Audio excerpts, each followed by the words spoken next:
Hello everyone, welcome to Sanmarga classes. 6ನೇ ಪ್ರಶ್ನೆ, ಕರ್ನಾಟಕದ ಖನಿಜ ಸಂಪನ್ಮೂಲ ಎಂಬಂತಹ ಚಾಪ್ಟರ್ ಇಂದ ಒಂದು ವಾಕ್ಯದಲ್ಲಿ ಉತ್ತರಿಸಿ ಅಂತ ಕೇಳಿದ್ದಾರೆ. ಕುದುರೆಮುಖ ಗಣಿಗಾರಿಕೆ ನಿಷೇಧಕ್ಕೆ ಕಾರಣವೇನು ಅಂತ ಕೇಳಿದ್ದಾರೆ ಮಕ್ಕಳು. ಓಕೆ, ಸೊ ಕುದುರೆಮುಖ ಚಿಕ್ಕಮಗಳೂರು, ಇದು ಇಲ್ಲಿ ಕಬ್ಬಿಣದ ಗಣಿಗಾರಿಕೆ ನಡೀತಾ ಇದ್ದಂಥದ್ದು. ಓಕೆನಾ. ಸೊ ಕುದುರೆಮುಖ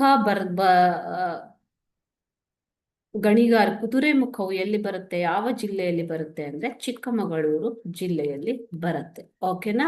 ಸೊ ಚಿಕ್ಕಮಗಳೂರು ಕಬ್ಬಿಣದ ಗಣಿಗಾರಿಕೆಯಲ್ಲಿ ಅಥವಾ ಅದಿರಿನ ನಿಕ್ಷೇಪದಲ್ಲಿ 2ನೇ ಸ್ಥಾನದಲ್ಲಿದೆ. ಕರ್ನಾಟಕದಲ್ಲಿ 2ನೇ ಸ್ಥಾನದಲ್ಲಿ ಇದೆ ಮಕ್ಕಳೇ. ಓಕೆನಾ. ಚಿಕ್ಕಮಗಳೂರು ಜಿಲ್ಲೆ ಕರ್ನಾಟಕದಲ್ಲಿ ಕಬ್ಬಿಣದ ಅದಿರಿನ ನಿಕ್ಷೇಪ ಪತ್ತೆಯಲ್ಲಿ 2ನೇ ಸ್ಥಾನದಲ್ಲಿ ಇದೆ. ಸೊ ಬಾಬಾ ಬುಡನ್ಗಿರಿ, ಕೆಮ್ಮಣ್ಣುಗುಂಡಿ, ಕುದುರೆಮುಖ, ಗಂಗಾಮೂಲ, ಕಲ್ಲತ್ತಗಿರಿ, ಜೇನ್ಸುರಿ ಗುಡ್ಡಗಳಲ್ಲಿ ಕಬ್ಬಿಣದ ಅದಿರಿನ ನಿಕ್ಷೇಪಗಳು ಪತ್ತೆಯಾಗಿವೆ. ಓಕೆನಾ. ಸೊ ಆದರೆ ಕುದುರೆಮುಖ ಕಬ್ಬಿಣದ ಗಣಿಗಾರಿಕೆಯನ್ನ ನಿಷೇಧ ಮಾಡಲಾಗಿದೆ. ಕುದುರೆಮುಖದಲ್ಲಿ ಕಬ್ಬಿಣದ ಗಣಿಗಾರಿಕೆಯನ್ನ ನಿಷೇಧ ಮಾಡಲಾಗಿದೆ. ಯಾಕೆ ಅಂತಂದ್ರೆ ಅಲ್ಲಿಯ ರಾಷ್ಟ್ರೀಯ ಉದ್ಯಾನವನದಲ್ಲಿ ಇರುವಂತಹ ಜೀವ ವೈವಿಧ್ಯತೆಯನ್ನ ಕಾಪಾಡಲು,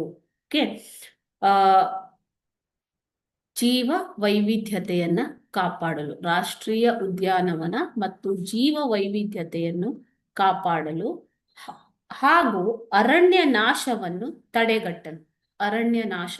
ತಡೆಗಟ್ಟಲು ನ್ಯಾಯಾಲಯವು ಕುದುರೆಮುಖದಲ್ಲಿ ಗಣಿಗಾರಿಕೆಯನ್ನ ನಿಷೇಧಿಸಿದೆ. ಓಕೆನಾ.